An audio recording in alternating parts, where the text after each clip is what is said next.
வீடியோக்குள்ளே போகிறதுக்கு முன்னாடி நம்ம ராமச்சந்திரன் துர்கா என் யூடியூப் சேனல் சப்ஸ்கிரைப் பண்ணிக்கோங்க, பெல் பட்டனையும் கிளிக் பண்ணிக்கோங்க. மேலும் இந்த பதிவு பிடிச்சிருந்தால் லைக் பண்ணுங்கள், ஷேர் பண்ணுங்கள், கமெண்ட் பண்ணுங்கள். நன்றி.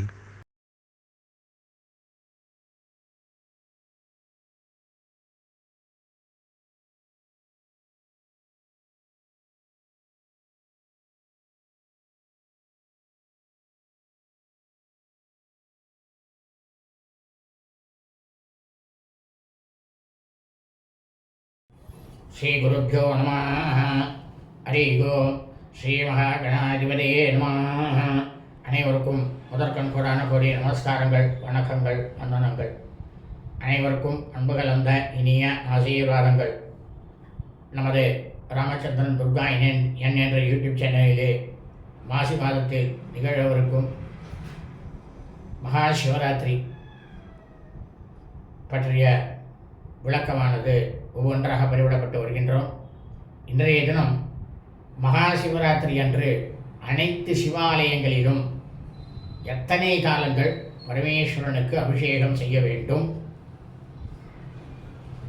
என்பதை பற்றிய முழு விளக்கம்தான் இன்றைய வீடியோ பதிவு. ஆகவே அனைத்து சிவாலயங்களில் உள்ள அர்ச்சகர்கள், அதாவது குருக்களாக இருக்கட்டும், இல்லை பிராமணர்களாக இருக்கட்டும், வைதிக பிராமணர்களாக இருக்கட்டும், யாராக இருந்தாலும் வேத தர்ம சாஸ்திரத்தில், ஆகம விதி சாஸ்திரத்தில் என்ன சொல்லப்பட்டுள்ளதோ அதைத்தான் இன்றைய தினம் பதிவிட இருக்கின்றோம்.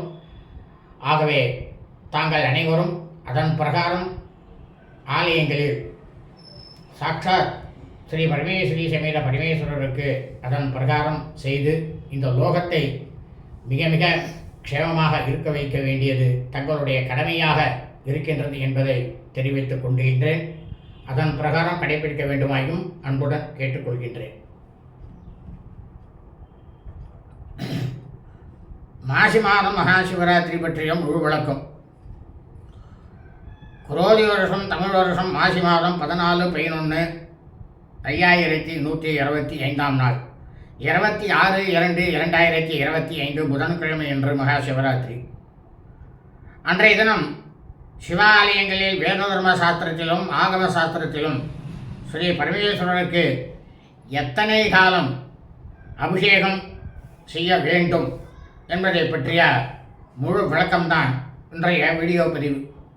அதாவது வேத தர்ம சாஸ்திரத்திலையும் சரி, ஆகம தர்ம சாஸ்திரத்திலையும் சரி என்ன சொல்லியிருக்கு அப்படின்னா, மகா சிவராத்திரி தினத்தன்று 6 காலம் அபிஷேகம் செய்ய வேண்டும். அப்படின்னா 6 காலம்னா ஒரு நாளைக்கு 8 காலம்னு பேர். இந்த 8 காலங்கிறது 3 மணி நேரம். அதாவது தினந்தோறுமே அது உண்டு. ஆனால் இந்த மகா சிவராத்திரி எண்ணிக்கை செய்யறது 6 காலம் செஞ்சால் போகிறோம் அப்படின்னு சொல்லியிருக்கு.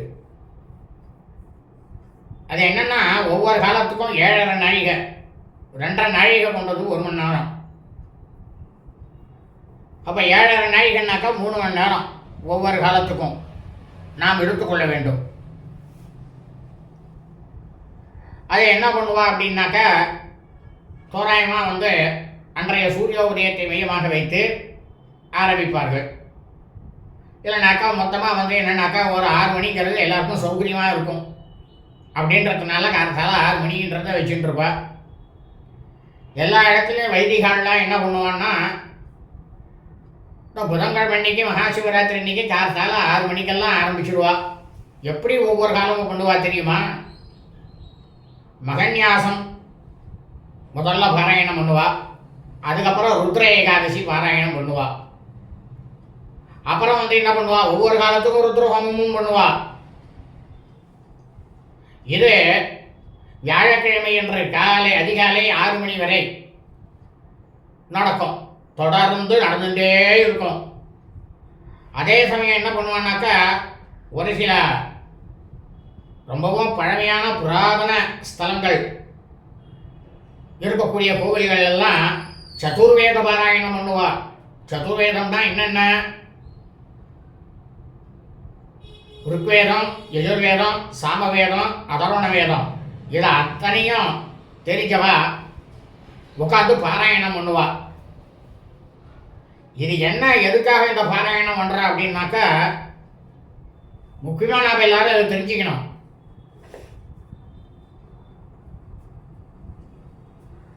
பகவான் ஸ்ரீ பரமேஸ்வரர் யஜுர்வேதத்தில் மத்தியமமாக இருக்கக்கூடியது ஸ்ரீருத்ரம். அந்த ஸ்ரீருத்ரத்தில் மத்தியமாக இருக்கக்கூடிய அவருடைய பீஜாட்சர மந்திரமாக இருக்கக்கூடிய ஓம் நம சிவாயன்னு இருக்கு. அதாவது 8வது அணுவாகும் ருத்ரத்தில்.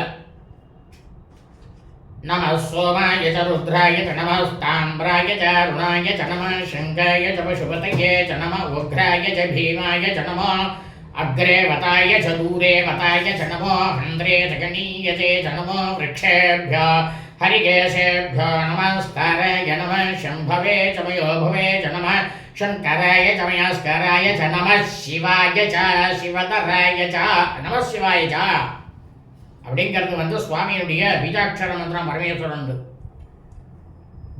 இந்த பீஜாட்சர மந்திரத்தை சொன்னாலே அவர் சந்தோஷப்படுறாராம். ஏன்னா அவருக்கு தான் இன்னைக்கு வாரக்கடை தேவர்களும் அசுரர்களும் கிடைக்க தேவாமிரதத்தும் போது வாசிக்கனுடைய விஷத்தை தான் பறிகிறார்.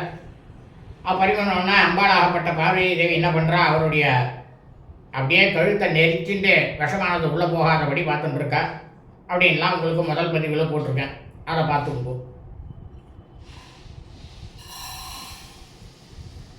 நீங்கள் எல்லாரும் என்ன பண்ணணும் அப்படின்னாக்க, ஒவ்வொரு காலத்துக்கும் இனி சொல்லக்கூடிய அந்த ஒவ்வொரு காலத்துக்கும் அபிஷேகமானது நடக்கணும். அதாவது கட கட கட எல்லாரும் அபிஷேகத்தை பிடிச்சிட்டு டப்புன்னு உடனே எதுவும் பண்ணக்கூடாது. நல்லா பிரமாதமாக ருத்ர ஜபம் பண்ணி அவருக்கு அபிஷேகத்தை நிறுத்தி நிதானமாக பண்ணி ருத்ர திருசிரி அர்ச்சனையானது கண்டிப்பாக செய்ய வேண்டும். சிவாலயங்களில் ஒவ்வொரு காலத்துக்கும் ருத்ர திருசிரி அர்ச்சனை பண்ணியே ஆகணும். ஏன்னா அந்த ருத்ர திருசிரி அர்ச்சனையை பண்ணாதான் சாட்சாத் பகவானாகப்பட்டவர் ரொம்பவும் பிரமாதமாக இருப்பார். இதில் என்னன்னாக்கா வெறும் வில்வ இலையினால் பத்திரத்தால் பண்ணால் போருமா அப்படின்னாக்கா, வில்வ இலை, ஊமத்தை இலை, ஊமத்தம்பூ, ஊமத்தங்காய் இதை எல்லாத்தையுமே சேர்த்து பண்ணணும்னு சொல்லியிருக்கு. எதுக்காக ஊமத்தை இலை, ஊமத்தங்காய், ஊமத்தம்பூவில் பண்ணுறோம்? இந்த ராகு கேது ஆகிய இந்த கிரகங்கள் இருக்கணும். அந்த கிரகங்களினுடைய பீடையிலேருந்து வெளியே நம்மளை கொண்டு வரதுக்கு சாட்சாத் பரமேஸ்வரன் அந்த ஊமத்தம்பூவிலையும் கண்டிப்பாக ஊமத்தங்காய், ஊமத்தை இலையில தான் அதை முறிக்கிறார். இதையும் தாங்கள் அனைவருக்கும் தெரிவித்துக் கொள்கின்றேன்.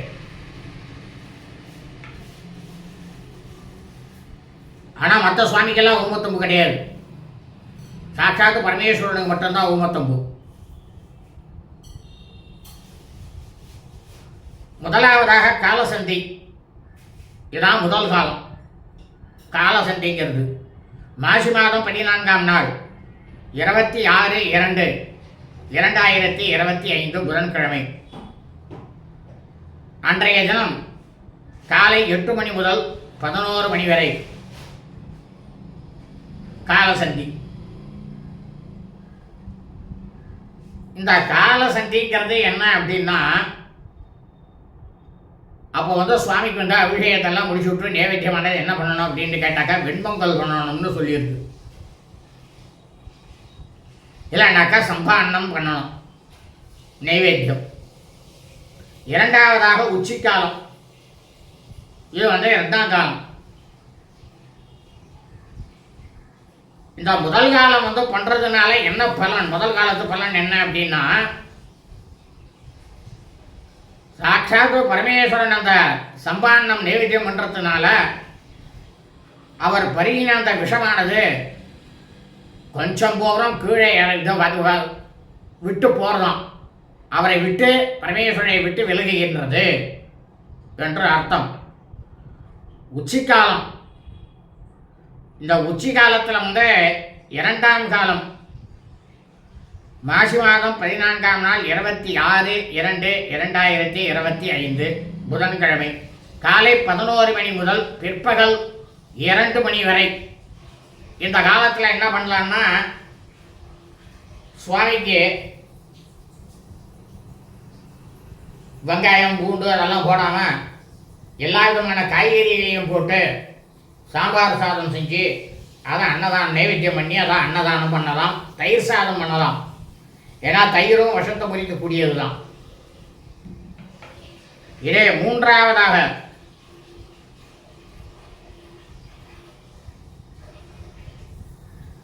சாயரட்சை காலம். இந்த சாயரட்சை தான் மூன்றாவது காலம்.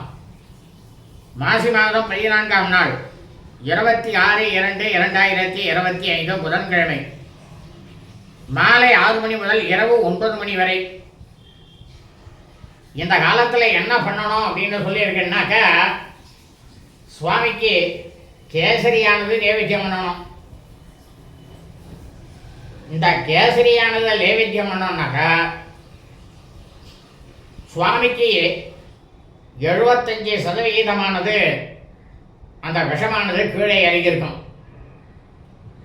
அவ்வளவு கடாட்சமானது அவரை வந்து நாம் இறக்குறோம். விஷத்திலேருந்து அவரை விட்டு அந்த விஷமானது போகிறது. ஏன்னா நம்மளுக்காக தானே அவர் சாப்பிட்டார். இதே நான்காவதாக ராக்காலம். நான்காவது காலம். இந்த நான்காவது காலத்தில் ராக்காலம் தான் சொல்லணும்னு சொல்லியிருக்க. அன்னைக்கு மட்டும் மகா சிவராத்திரி அன்னைக்கு மட்டும். மற்ற நாளில் வந்து அதை வந்து அர்த்த ஜாமம்னு சொல்லுவாள். சுவாமி வந்து பள்ளியறையில் போய் படுக்க போயிடுவாள். அது வேறு அர்த்த ஜாமம் பேர். இப்போ இதில் நம்ம அர்த்த ஜாமம்னு சொல்லிட்டோம்னா அவர் சுவாமி வந்து போய் பள்ளியறையில் போய் படுக்கிற மாதிரி ஆகிடும். அதனால் இந்த காலத்தை வந்து அர்த்த ஜாமம் சொல்லக்கூடாது, ராக்காலம்னு சொல்லணும். மாசி மாதம் 14ஆம் நாள் 26/2/2025 புதன்கிழமை இரவு 9 மணி முதல் நள்ளிரவு 12 மணி வரை. இந்த காலத்தில் என்ன நைவேத்தியம் பண்ணணும்னாக்கா, பழங்களெல்லாம் வச்சு நைவேத்தியம் பண்ணணும்னு சொல்லியிருக்கு. எல்லா விதமான சகல விதமான பழங்களையும் நைவேத்தியம் பண்ணணுமா. ஏன்னா இந்த காலத்தில் வந்து அவருக்கு வந்து இந்த காலம் முடிஞ்ச உடனேயே விஷம் மொத்தமும் 100க்கு 100% பரமேஸ்வரனுடைய விட்டு விலகி விடுகின்றது என்று சாஸ்திரமானது சொல்கிறது. இதே 5வது காலமாக லிங்கோத்பவ காலம்னு சொல்கிறது. இது 5வது காலம். மாசி மாதம் 14ஆம் நாள் புதன்கிழமை பின்னிரவு. இதே ஆங்கில மாதத்தில் வந்து தேதி வந்து என்ன ஆகுனாக்கா 27ன்னு மாறிடும். 27/2/2025. ஆனால் இது வந்து புதன்கிழமை பின்னிரவு தான். ஆங்கில மாத பிரகாரம் வியாழக்கிழமை அதிகாலைன்னு சொல்கிறது. பின்னிரவு 12 மணி முதல் 3 மணி வரை. இந்த லிங்கோத்பவ காலம்தான் சுவாமிக்கு வந்து ரொம்ப ரொம்ப ரொம்ப ரொம்ப விசேஷம்னு சொல்லியிருக்கு. ஏன்னா இந்த 4 காலங்களில் அவருக்கு அந்த எல்லாரும் தேவர்கள், ரிஷிகள், மாமுனிவர்கள், வைதீக பண்டிதர்கள், பிராமணர்கள் மற்றும் சகல ஜீவராசிகளும் சொல்லக்கூடிய பீஜாட்சர மந்திரமாக இருக்கக்கூடிய பரமேஸ்வரனுடைய பீஜாட்சர மந்திரம் ஓம் நம சிவாய. இந்த ஓம் நம சிவாய அப்படின்னு எல்லாரும் எத்தனை பேர் லட்சோப லட்ச கோடிக்கணக்கில் இருக்கக்கூடிய ஜனங்கள்லாம் சொல்லிட்டு இருக்காளோ, அவன் எல்லாருக்கும் லிங்க ரூபத்தில் அருவமும் உருவமும் இல்லாமல் லிங்க ரூபத்தில் தரிசனம் கொடுத்த காலம்தான் இந்த 5வது காலம். மிக மிக மிக மிக முக்கியமான காலம். அந்த காலத்தில் நம்ம எல்லாரும் ஆலயத்தில் இருக்கணும்னு சொல்லியிருக்கு. இந்த லிங்கோத்பவ காலத்தில் சுவாமிக்கு நைவேத்தியம் என்ன அப்படின்னு கேட்டால் சந்தோஷமாக இருக்காராம். வெள்ளிக்கிழங்கு நைவேத்தியம் பண்ணணுமா. வெள்ளிக்கிழங்கு கிழங்கு வகைகளை சேர்த்துக்கணும். அப்போது இதே 6வது காலம் என்ன அப்படின்னாக்கா உஷக்காலம். உஷக்காலங்கிறது பிரம்ம முகூர்த்த காலம்னு சொல்கிறது. ஆனால் ஒரு முகூர்த்தங்கிறது 3.25 நாழிகை, 1.5 மணி நேரம்தான். ஆனால் இதில் வந்து மட்டும் மகா சிவராத்திரி அன்னைக்கு மட்டும் உஷக்காலங்கிறது மாசி மாதம் 14ஆம் நாள் புதன்கிழமை பின்னிரவு. ஆங்கில மாதம் தேதி 27/2/2025, ஆங்கில மாதத்துக்கு வியாழக்கிழமை. அன்றைய தினம் அதிகாலை 3 மணி முதல் 6 மணிக்குள்ளாக, அது வரைக்கும் அந்த காலம் 3 மணி நேரம். இந்த காலத்தில் என்ன பண்ணணும்? சுவாமிக்கு அபிஷேகம்லாம் பண்ணிவிட்டு நைவேத்தியமானது என்ன? சக்கரை பொங்கல், வடை, வெண்பொங்கல், எல்லா விதமான நைவேத்தியங்களையும் பண்ணணும்னு சொல்லியிருக்கு. ஏன்னா அவர் சந்தோஷமாக சாப்பிட்றாராம். ஏன்னா இந்த பிரம்ம முகூர்த்த காலத்தில் தான் என்ன பண்ணுறாருனாக்க, சுவாமியாகப்பட்டவர் சாட்சாத்து பரமேஸ்வரி பார்வதி தேவியை கல்யாணம் விவாகம் செய்து கொண்டு அந்த காட்சியில் இந்த பூலோகத்தில் இருக்கக்கூடிய சகல ஜீவராசிகளுக்கும் தரிசனம் கொடுத்தாருன்னு சாஸ்திரமானது சொல்றது. அம்பால கல்யாணம் பண்ணிட்டாராம் இந்த 6வது காலத்தில் தான். ஆனால் இந்த 6 காலங்கிறது உண்மையாகவே நடந்துன்னு தான் இருந்தது. நானே போய் ஜபம் பண்ணியிருக்கேன். அது கடந்த ஒரு 30 வருஷமாக கொஞ்சம் கொஞ்சமாக கம்மியாகி இப்போ என்னடான்னா, சுவாமிக்கு இருக்கக்கூடிய அந்த சிரத்தையானது இல்லாமல் வரக்கூடிய ஜனங்களுக்கு மரியாதையானது அனைத்து கோவில்களிலும் ஜாஸ்தியாகிட்டு, சுவாமிக்கு அபிஷேகத்தை சீக்கிரமாகவே முடிச்சு விட்றா, எல்லாத்தையும் கிடுவிடும் முடிச்சு விட்றா. அதனால தான் இப்போ இந்த பஞ்சபூதங்களுடைய நிலைமையே மாறி இருக்கு. நிலைமை மாறினதுக்கு காரணம் நாம் தான். இதை சுவாமிக்கு சரிவர செஞ்சிருந்தாக்க அதை தான் அந்தந்த காலத்தில் அது செஞ்சுட்டு இருக்கும்.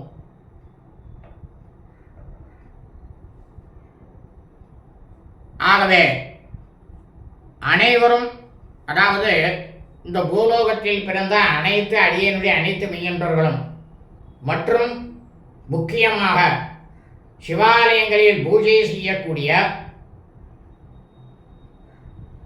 சிவாச்சாரியார்கள், குருக்கள் மற்றும் வைதீக பிராமணர்கள் மற்றும் பூசாரிகள் அனைவரும் தயவு செய்து இந்த வருடமாவது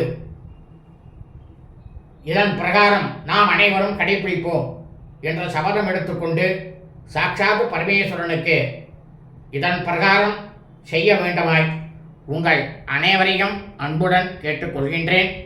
நாளை இதே மகா சிவராத்திரி தினத்தன்று பக்த கோடிகள் அனைவரும் என்ன செய்ய வேண்டும் என்பதை பற்றிய முழு விளக்கம் நாளைய வீடியோ பதிவில் பதிவேற்கின்றோம். லோகா சமஸ்தா ஸ்பினோ பவந்து. சுபம் அஸ்து.